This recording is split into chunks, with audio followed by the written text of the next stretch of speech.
Hey, welcome back to the channel. On this episode, we are going to install this new Arpha E21 streaming dash cam into the 1969 Camaro. Let's take a look at what comes in your Arpha E21 kit when you order it. It's going to come with a backup camera. This unit's going to be able to be installed in the car or outside of the car, really your choice where you want to put it. It'll come with some hardware in order to install it. It comes with a couple of sets of the rubber bungees that wrap around your existing rearview mirror to hold this in place. It comes with a very simple 12-volt accessory plug-in. It comes with a large bundle of wire to run to your rear camera. It comes with a nice little trim tool and some wire management clips. These come in handy, especially in a car like this Camaro. Of course, it comes with your actual streaming mirror assembly. It's a really, really beautiful unit. And on the back, it has the mounting to go onto your existing mirror. And then a super cool feature about this one, making it so much more simple than other streaming dash cams, is the forward-facing camera is mounted to the mirror. And it has a telescopic process here, because when you put this against your existing mirror, you may or may not need to move that out. Top tip when you are installing your E21, pick your 12-volt accessory plug wisely. Some 12-volt accessory plugs will power down immediately or after some period of time that you turn the car off. Others stay on all the time. Now what I did here in this Camaro is I wired one in underneath the kick panel that is only connected to 12-volt accessory. You don't have to do that. Most modern cars are going to let you plug it straight in. But if you do have an outlet that is powered all the time, you're going to have to remember to unplug it. It does glow when it's being powered, and that'll let you know whether or not it has power at a glance. Tip when installing one of these streaming dash cams is to start your wiring from the windshield back so that you don't end up with a big bundle right up there. And that'll give you places in the car to kind of stow and hide any additional wiring that you don't need. One of your first tasks when installing is to get the mirror portion attached. It goes on, that tab should bend around. So far so good.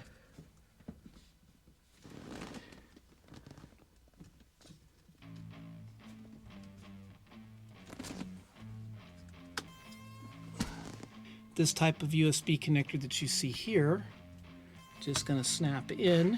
In the kit, it comes with various clips that you can use to run your wire system. Now, in more modern cars with the sort of the velour style headliners, you typically can shove your wires up underneath here.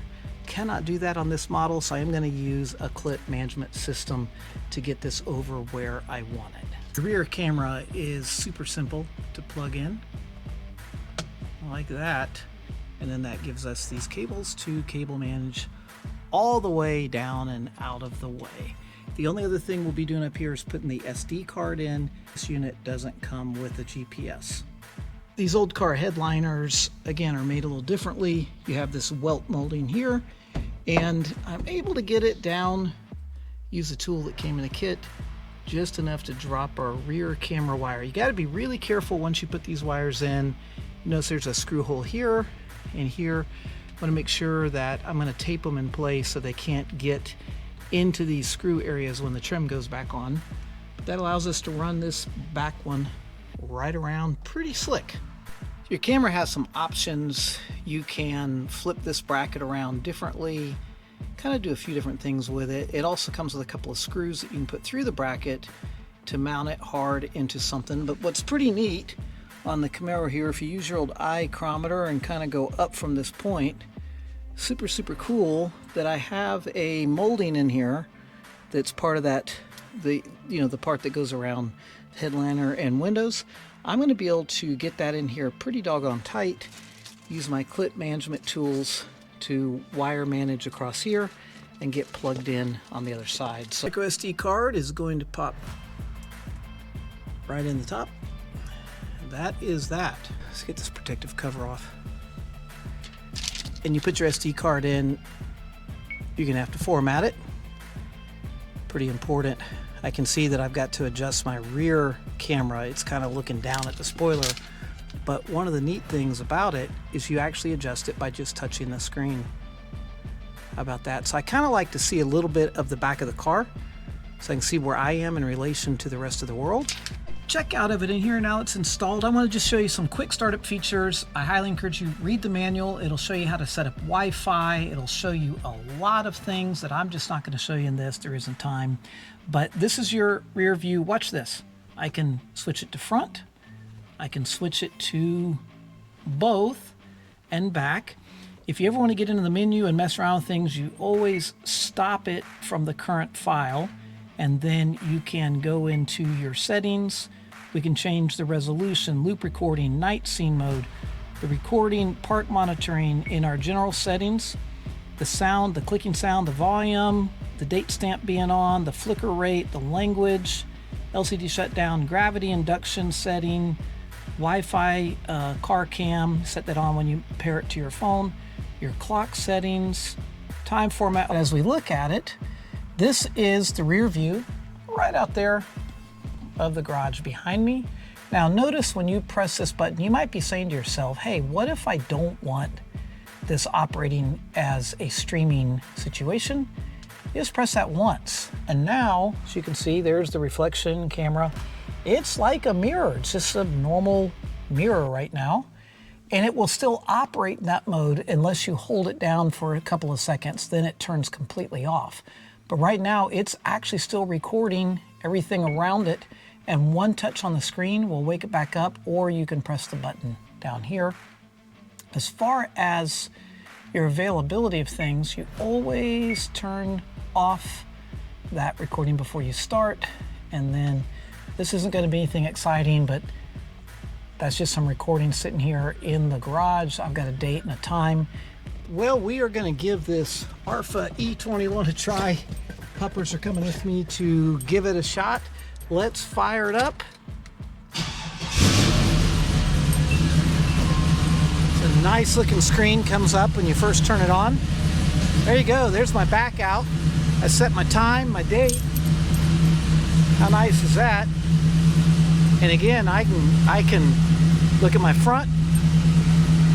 We can adjust how it sees the world. I like that a lot. It is cold out. You can see her breath.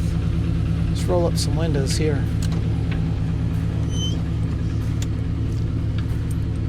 All right, looks nice.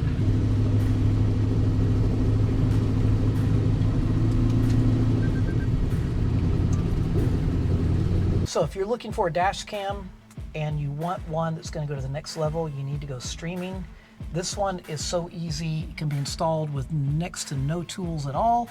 The wiring pretty simple. If I can put this in a 1969 Camaro, you can put it in anything. See the rear camera back there. Got our wiring tucked up under the welt molding here on the clips around the front. Remember, you can hide a lot of this on a modern car with a different style headliner. This microphone's actually for my radio, so don't pay attention to that, but pretty clean. And because the front camera is built into it, we don't have a bunch of wires up here. This is one of the cleanest setups I've seen to date. You can't go wrong with this Arpha E21. Fantastic product. Love it. So go out and get one for yourself today. Thanks for watching.